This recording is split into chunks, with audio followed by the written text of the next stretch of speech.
Hello મિત્રો, તમારું સ્વાગત છે આપણી ચેનલમાં. આપણે અગાઉના પાર્ટ 1 માં શું કર્યું હતું? 1 વ્યાખ્યા નાડીદરથી લઈને અસરળ ઝડપ સુધીની બધી વ્યાખ્યા એમાં આપી હતી. આપણે આજે પ્રકરણ 10 થી 13 ની વ્યાખ્યા પાર્ટ 2 માં પાર્ટ 1 તમે જોઈ લો, તમે આ બધાની વ્યાખ્યા આપી છે. હવે પાર્ટ 2 આપણે ચાલુ કરીએ. એમાં પ્રકરણ 10 થી 13 અને પહેલી વ્યાખ્યા શું છે? આમાં બેટરી એટલે શું? પહેલી વ્યાખ્યા આપણે બેટરીની આમાં જોઈશું. પહેલી વ્યાખ્યા છે બેટરી. બેટરી એટલે શું? તો બે કે તેથી વધુ વિદ્યુત કોષના જોડાણને બેટરી. બીજો પ્રશ્ન, બંધ પરિપથ જ્યારે વિદ્યુતકળ જોડાણની ઓન અવસ્થામાં, અહીં શું આવશે? ઓન અવસ્થામાં હોય ત્યારે બેટરી ધન છેડાથી બેટરીના ઋણ છેડા સુધીનો પરિપથ પૂર્ણ થાય છે.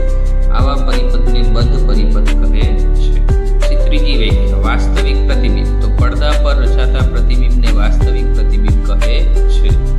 ચોથી વ્યાખ્યા પ્રકાશનું પરાવર્તન. લીસી અને સળગતી સપાટી ધરાવતા પદાર્થ વડે પ્રકાશની દિશા બદલાઈ જવાની ઘટનાને પ્રકાશનું પરાવર્તન કહે છે. પાંચમી વ્યાખ્યા સેન્દ્રીય પદાર્થ. તો ભૂમિમાં રહેલા સડેલા મૃત ઘટકોને સેન્દ્રીય પદાર્થો કહે છે. છઠ્ઠો પ્રશ્ન, વાનસ્પતિક સમૂહ. તો જંગલમાં મુગટથી રચાતી જુદી જુદી આડી હરોળ જોવા મળશે, જેને વાનસ્પતિક સમૂહો કહે છે. સાતમી વ્યાખ્યા વિઘટકો. જે સૂક્ષ્મજીવો મૃત વનસ્પતિ અને પ્રાણીઓને કાળા સેન્દ્રીય પદાર્થમાં ફેરવે છે તેને વિઘટકો કહે છે. આઠમો પ્રશ્ન, સુએજ. સુએજ એ ઘરો, ઉદ્યોગો, હોસ્પિટલો અને બીજી અનેક જગ્યાઓથી મુક્ત થતો પ્રવાહી કચરો છે, જેને આપણે શું કહીએ છીએ? સુએજ કહીએ છીએ. પ્રશ્ન 2 નીચેના પ્રશ્નોના એક વાક્યમાં ઉત્તર લખો. પ્રકરણ નંબર 7. પહેલો પ્રશ્ન છે, રુધિરમાં હિમોગ્લોબિનનું કાર્ય શું છે? જવાબ, રુધિરમાં રહેલું હિમોગ્લોબિન ઓક્સિજન સાથે જોડાય છે અને શરીરના બધા ભાગોના કોષને ઓક્સિજન પહોંચાડે છે. પ્રશ્ન નંબર 2, રુધિરમાં રહેલા શ્વેત કણોનું કાર્ય શું છે? જવાબ, રુધિરમાં રહેલા શ્વેત કણો શરીરમાં પ્રવેશતા રોગના જંતુઓ સામે સામનો કરીને શરીરને રોગમુક્ત રાખે છે. પ્રશ્ન નંબર 3, રુધિરનો રંગ લાલ શાને કારણે હોય છે? જવાબ, રુધિરનો રંગ લાલ હિમોગ્લોબિનને કારણે હોય છે. પ્રશ્ન નંબર 4, ફૂફસીય શિરામાં રુધિરનું વહન ક્યાંથી કઈ તરફ થાય છે? જવાબ, ફૂફસીય શિરામાં રુધિરનું વહન ફેફસામાંથી હૃદયના ડાબા કર્ણક તરફ થાય છે. પ્રશ્ન નંબર 5, ધમની કોને કહે છે? જવાબ, હૃદયમાંથી રુધિરને શરીરના વિવિધ ભાગો તરફ લઈ જતી રુધિરવાહીઓને ધમની કહે છે. પ્રશ્ન નંબર 6, આરામદાયી સ્થિતિમાં મનુષ્યનો નાડીદર જણાવો. તો આરામદાયી સ્થિતિમાં મનુષ્યનો નાડીદર 72 થી 80 હોય છે. કેટલો હોય છે? 72 થી 80 હોય છે. પ્રશ્ન નંબર 4, મૂત્રપિંડમાંથી છૂટું પડેલું મૂત્ર ક્યાં એકઠું થાય છે? તો જવાબ, મૂત્રપિંડમાંથી છૂટું થયેલું મૂત્ર મૂત્રાશયમાં એકઠું થાય છે. પ્રકરણ નંબર 8, પરાગરજના વાહકો જણાવો. તો જવાબ, પરાગરજના વાહકો પવન, પાણી અને કીટકો છે. પ્રશ્ન 2, સ્પાયરોગાયરા શું છે? જવાબ, સ્પાયરોગાયરા એક લીલ છે. પ્રશ્ન નંબર 3, મ્યુકરમાં કયા પ્રકારનું અલિંગી પ્રજનન થાય છે? જવાબ, મ્યુકરમાં બીજાણુ સર્જન પ્રકારનું અલિંગી પ્રજનન થાય છે. પ્રશ્ન નંબર 4, પરાગાસન કોને? જવાબ, કુસુમમાં સ્ત્રીકેસરના ઉપરના ભાગમાં કોષી ગાદી જેવા ભાગને શું કહે છે? પરાગાસન કહે છે.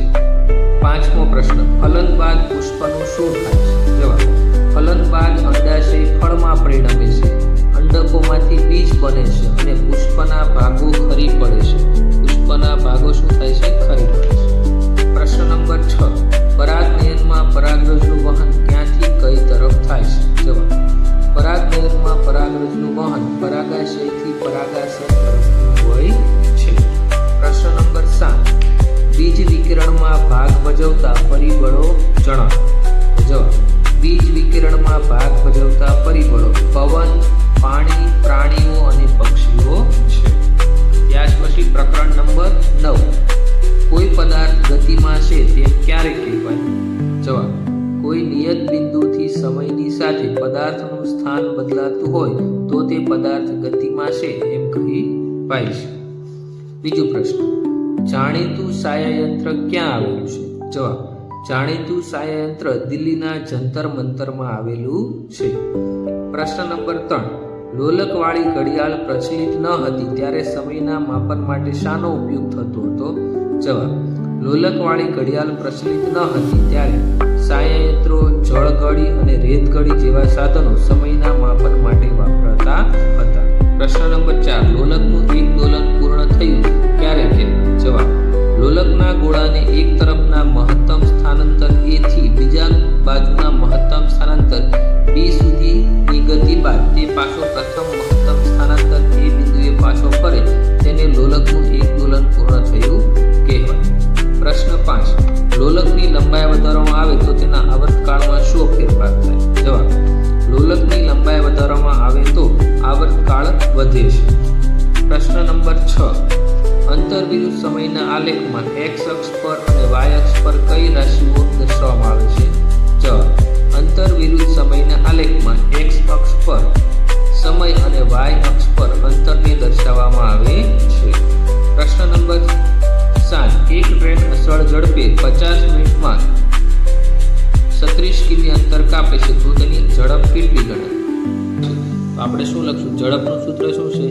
ઝડપ બરાબર અંતર છેદમાં શું આવશે? સમય છે. તો અંતર કેટલું આપ્યું છે? 36 કિલોમીટર આપ્યું. 40 મિનિટ આપી છે. કેટલી છે? 40 મિનિટ. તો છેદમાં આપણે 40 મિનિટ કરશું. હવે મિનિટને કિલોમીટરમાં ફેરવા માટે આપણે એને કેટલા વડે ભાગવા પડે? 60 વડે, કેમ કે 1 કલાકની 60 મિનિટ થાય. છેદમાં શું આવશે? 60. તો હવે શું થશે? 36 છેદમાં 40 છેદનો અંશમાં જશે તો 60 ઉપર જશે. શૂન્ય શૂન્ય ઉડી ગયા. 4 નવા કેટલા થઈ જશે? 36 થશે. 9 6 કેટલા થશે? 54. હવે આપણે આ મિનિટને કલાકમાં ફેરવતો તો જવાબ આપણો શેમાં આવશે? કિલોમીટર પ્રતિ કલાકમાં. તો આપણો ફાઇનલ જવાબ શું થશે? 54 કિલોમીટર પ્રતિ કલાક થશે. પ્રકરણ 10. વિદ્યુત બલ્બની શોધ કરવાનો શ્રેય કયા વૈજ્ઞાનિકને ફાળે જાય છે? જવાબ: વિદ્યુત બલ્બની શોધ કરવાનો શ્રેય થોમસ આલ્વા એડિસનને ફાળે જાય છે. બીજો પ્રશ્ન. વિદ્યુત પ્રવાહની સૂકી અસરનો અભ્યાસ સૌપ્રથમ કોણે કર્યો?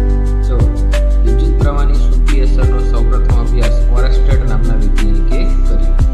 ત્રીજો પ્રશ્ન. વિદ્યુત જનરેટર શું છે? જવાબ: વિદ્યુત જનરેટર એ યાંત્રિક ઉર્જાનું વિદ્યુત ઉર્જામાં રૂપાંતર કરી વિદ્યુત ઉર્જા ઉત્પન્ન કરતું સાધન છે. પ્રશ્ન નંબર 4. ફ્યુઝમાં કયા પ્રકારનો તાર વપરાય છે? જવાબ: વિદ્યુત પરિપથમાં ખૂબ વધુ પ્રમાણમાં વિદ્યુત પ્રવાહ પસાર થાય ત્યારે તરત જ પીગળી જાય અને તૂટી જાય તેવા ખાસ પ્રકારના દ્રવ્યોમાંથી બનાવેલો તાર વપરાય છે. ઉદાહરણ તરીકે નિક્રોમનું તાર. પ્રકરણ નંબર 11. કયા પ્રકારનો અરીસો વાસ્તવિક તેમજ આભાસી પ્રતિબિંબ આપી શકે છે?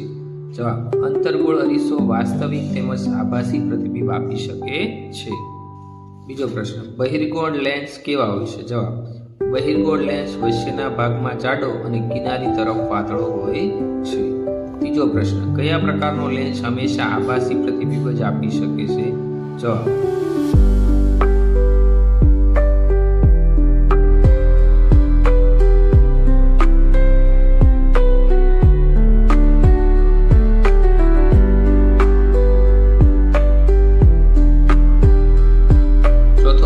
સમતલ અરીસામાં કેવું પ્રતિબિંબ મળે છે?